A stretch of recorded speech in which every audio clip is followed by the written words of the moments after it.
আজকে 18 দিন হলো আমাদের অবস্থান এবং রিলে অনশন কর্মসূচি চলছে, কিন্তু বর্তমান শিক্ষামন্ত্রীর তরফ থেকে আমরা ন্যূনতম কোনো সৌজন্যতাবোধ দেখলাম না যে তিনি আমাদের সঙ্গে না আলোচনায় বসেছেন, না কোনো তার প্রতিনিধি পাঠিয়েছেন, যার জন্য অলরেডি আমাদের আরও বৃহত্তর আন্দোলনে যেতে হচ্ছে।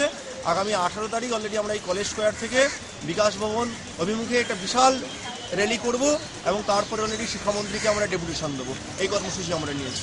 আপনাদের দাবিগুলো কি কি? আমাদের মূলত দাবি হচ্ছে স্থায়ীকরণ এবং একটা নির্দিষ্ট বেতন কাঠামো প্রদান করা। আচ্ছা, আর আপনারা কি কর্মসূচি করছেন এখানে?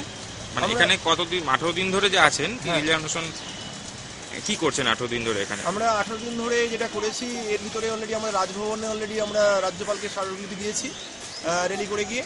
এছাড়া যেটা আমরা করেছি সেটা হচ্ছে একদিন অলরেডি আমরা সাফাই অভিযান করেছি, যে আজকে কলেজ শিক্ষকদের অবস্থা কি এই কলকাতা মহানগরী মানুষকে জানিয়েছি আমরা।